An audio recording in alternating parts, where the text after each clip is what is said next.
WhatsApp is by far the world's most popular communications app with over 5 billion downloads, and this is just from the Google Play Store. But it turns out that several 100 million of those users, maybe as high as 500 million, have had their personal data leaked from WhatsApp, and it's being bought and sold by hackers on the darknet and on Telegram. Now, the original post that was made on breached forums has since been deleted, but I have a screenshot of it here. Of course, on these mainstream news outlets, they like to censor the usernames of the hackers for some weird reason, but we can see that this was posted on November the 16th. Hi, today I'm selling the following WhatsApp user databases of recent 2022 updated. You'll get very recent mobile numbers of users. And then we see that they have a breakdown of their estimated countries, how many records they have, and then all the different countries and their Telegram link. So looking through here, for some reason, Africa is listed as a country. Not sure what that's about. And then like right below it is Algeria, which is a country in Northern Africa. Pretty sure that it's the biggest. So whoever wrote this breakdown, they're a little bit of a silly goose. You know, you're way off when the American is here correcting your geography. But like I said, this is the post that the mainstream media are getting their information from. That's why if you heard about this, you probably at least seen headlines saying 500 million user records being sold, blah, blah, blah, blah, blah. But the original post is deleted, and you gotta wonder what somebody could possibly do to get their thread deleted from a dark web hacker forum. So I did my own investigation and I managed to find the original post still cached by Google, which gives us the hacker's username, agency123456, which clearly this is a throwaway account. And surely enough, if we look up their username, which this is something that you can look up yourself on the forums, we can see that this account was thrown in the trash where it belongs. They got banned by PomPomPurin for attempted scamming. Now, I can't say for sure if this is the post that got them banned, because they got banned like, let's see, this says 11 hours ago, and this post here is from November 16th, so that's from a week ago. And we can also see here, well, let's see, this is cached on November the 20th. So on November the 20th, according to Google's cache, they had 4 threads that were posted. So yeah, hard to say for sure if this was the one. You know, I actually did manage to dig up another one of their threads that was made by the Jabroni. Let's see, this was cached on November the 23rd. Here, they're saying UAE royal family members in their PA database. I'm selling Dubai, Abu Dhabi, and UAE royal families, their members in their PA database. Basically, personal information of all these royal families and stuff. So, yeah, this seems like it might be just a little bit sillier, and they're also like giving a price right here. So maybe it seems like they're a little bit desperate to try to make a quick buck and scam somebody.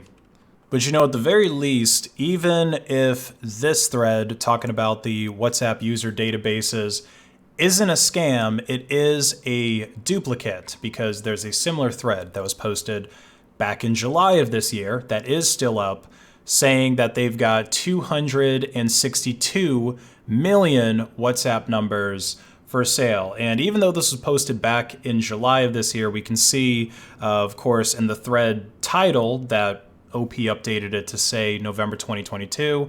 And we can also see that this post was just modified 6 hours ago. But honestly, this post here, even though they're claiming to have a database of half as many people, I would be much more worried about it if you or a loved one were using WhatsApp, because this person is saying that they have names and WhatsApp numbers of 262 million people. And then, of course, they have a country by country breakdown, or at least for most countries. Some of them, like Kenya, Romania, and Slovakia, apparently they don't have that combination of data, but those countries are listed in here, like Kenya, let's see, Slovakia, Romania. Here where they have the WhatsApp number only. But everyone that's in this group, that's really bad, because having a name with a phone number is 10 times worse than just having either one by itself. I guess one thing to be happy about, though, is that it doesn't look like there's a giant sample of the data that's just being given away for free on breached forums, like with the giant database leak of Chinese citizens, that one that happened a few months back. This person has just been telling people on the forum to contact them on Telegram for samples, which I can imagine some people being wary of doing that. Not everybody has a throwaway Telegram account.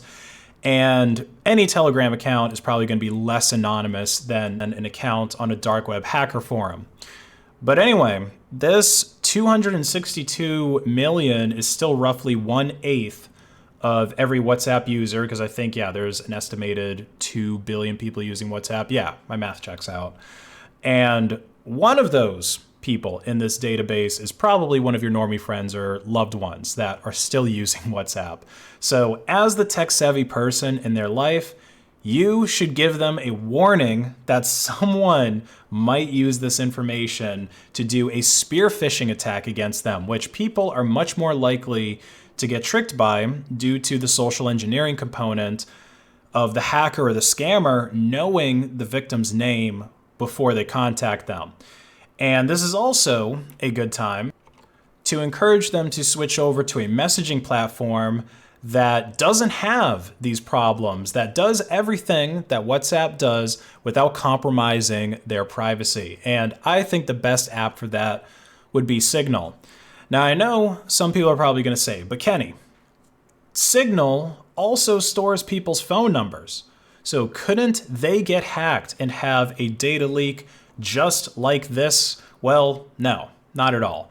For one, Signal does not store people's names. And that's really where the problem with this WhatsApp data leak lies.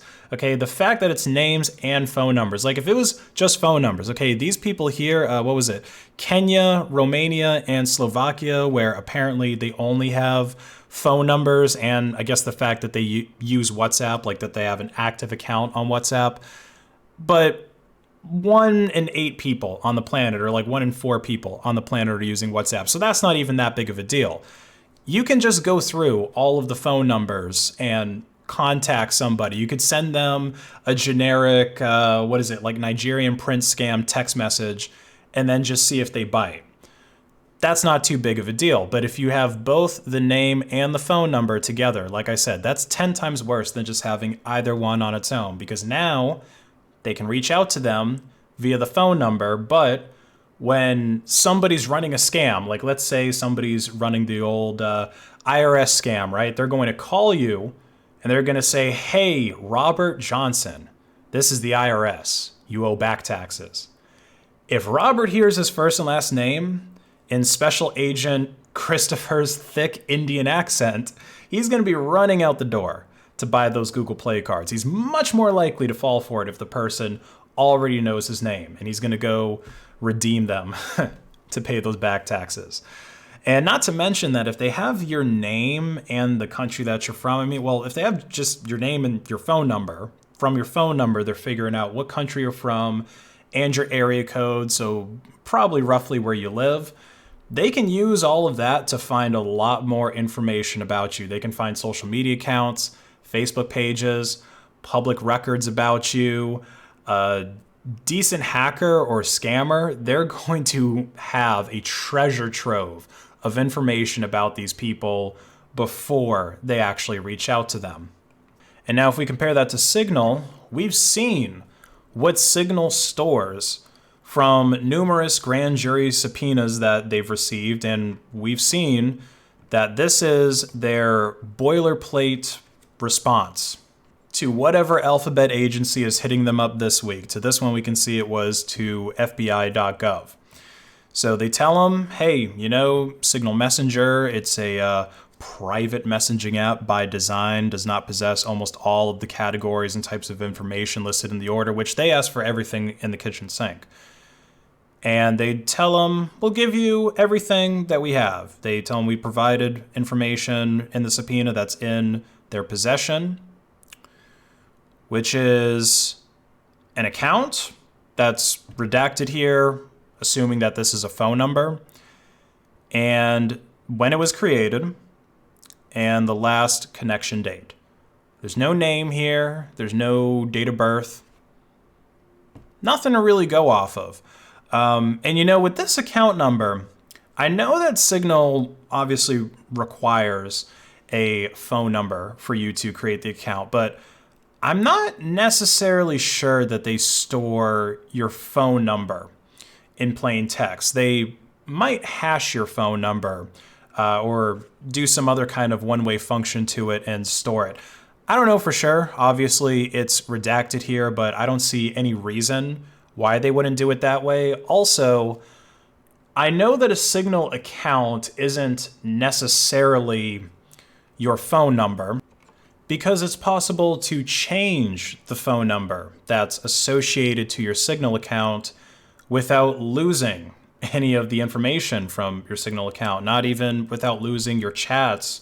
So that makes me think that this account number, which they're storing in their database to basically identify your account, might be some kind of separate value that they're just able to look up with your phone number.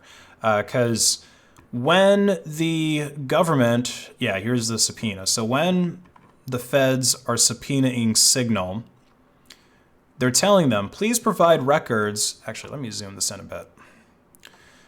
Please provide records pertaining to accounts associated with or owned by, this is a redacted name, then they have a redacted date of birth or a redacted telephone number. So the feds have to give them a telephone number. And I've actually seen some examples where Signal couldn't even give them anything because I think all the feds had was a name. And again, Signal doesn't store the name. They don't store the date of birth. But they're keeping the phone number in some meaningful way. So they give them that. And then they're able to look up the account number. And then they're able to give you the account created date and the last connection date. And finally, I think Signal users are just generally seen as more tech-savvy people. And as a result, fewer scammers are going to try phishing on that platform in the first place. It also could just be because there's not as many users on the platform.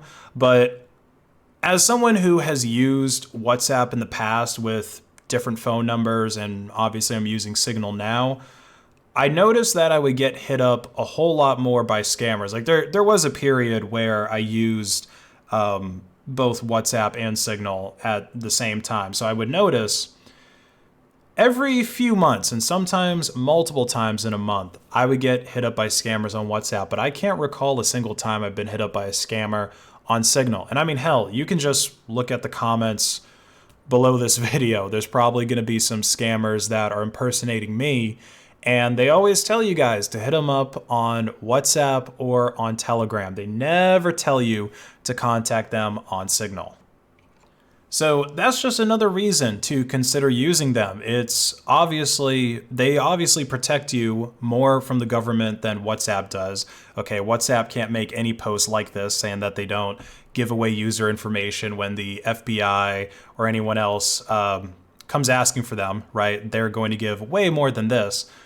But because Signal is storing so little information about you, if something goes wrong and they get hacked, or in this case with WhatsApp, I don't even really think they got hacked. They probably just had somebody that was scraping them, like public links or something like that.